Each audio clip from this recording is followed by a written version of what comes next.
Hello, I'm Lupilo, and I am worried about Europe getting into a full-out war with Russia.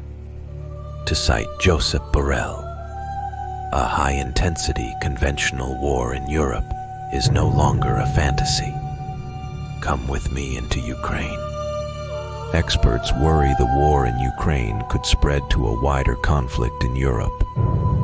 Stephen BRYEN, a former staff director of the Near East Subcommittee of the U.S. Senate Foreign Relations Committee, and as a Deputy Undersecretary of Defense for Policy, writes on his Weapons and Strategy Substack, "The danger of the Ukraine war spilling over to Europe is rising.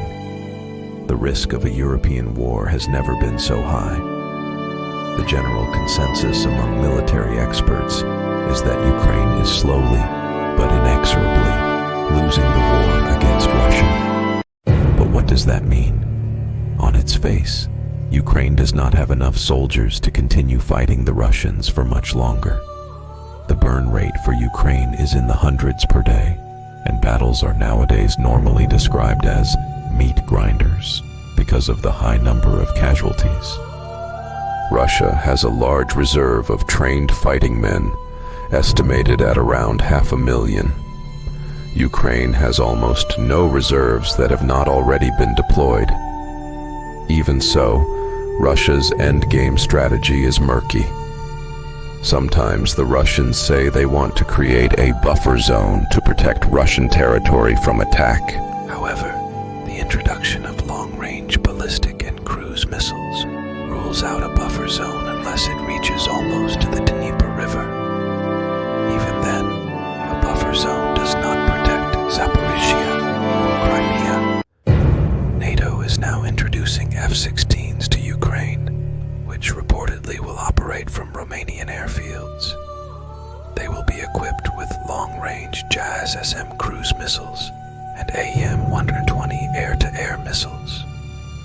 Will Russia need to destroy their Romanian airbase operations, or will NATO back off the idea of using them to launch F-16 sorties that some anticipate, because of location, will be aimed at hitting Crimea?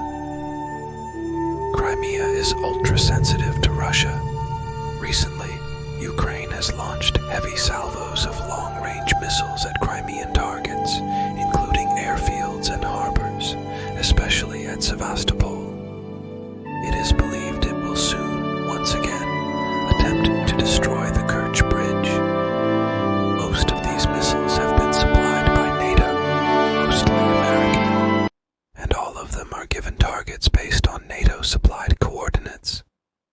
NATO operates spy planes, long-range radars, and satellites to pinpoint the exact coordinates for their Ukrainian clients.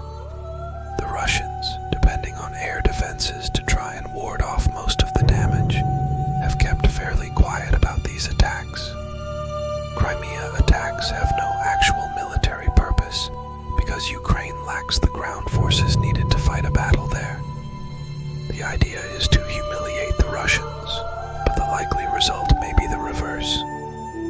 As the pressure is stepped up, Russia can be expected to respond with brutal force, either by attacking Kharkiv, Odessa, or Kiev, or some or all of the above. Russia has more long-range rockets than NATO can supply, and Kiev does not have enough surviving air defenses to protect its cities from devastation. What then is the NATO strategy other than to punish Russia as Ukraine loses its war? It would seem that NATO is trying to convince the Russians that they will pay a very high price for defeating Ukraine. Some in NATO may think that pressure will grow inside Russia to back off and stop their latest offensive operations, maybe even seek a ceasefire. Unfortunately, there is no reason to believe Russia can be convinced to halt their operations against Ukraine or consider a ceasefire. Despite a lot of talk about a ceasefire, it would work in Ukraine's favor, not Russia's. The Russians have sent their own message to Washington by sending Russian warships and nuclear submarines to Cuba. Whether Washington will get it is not clear. In fact, everything points in the other direction. Russia is increasingly angry with attacks on its territory and on Crimea. The actual pressure inside Russia's leadership is to significantly step up attacks on Ukrainian targets. These messages were passed around in a series of private meetings this month at the St. Petersburg Economic Summit. Putin did not say it, at least not out loud, but the next level down in Russia's leadership was voicing its anger and frustration and looking to blast both the Ukrainians and NATO. Some European leaders, dangerously losing political support at home, particularly French President Emmanuel Macron, may opt for a bigger war to try and shift public opinion in their favor. The fact that the US apparently is behind using F-16 bases in Romania may be Biden's way to cause a war in Europe and save his sinking political fortunes. Such ideas are inherently risky because NATO's defenses are embarrassingly thin, writes Stephen BRYEN. This conflict belongs to a seemingly geographic determinism of a multi-century dispute for the Heartland. The Geographical Pivot of History, an article submitted by Halford John Mackinder in 1904 to the Royal Geographical Society, advances his Heartland theory. In this article, he defined Afro-Eurasia as the world island, and its heartland as the area east of the Volga, south of the Arctic, west of the Yangtze, and north of the Himalayas. Due to its strategic location and natural resources, Mackinder argued that whoever controlled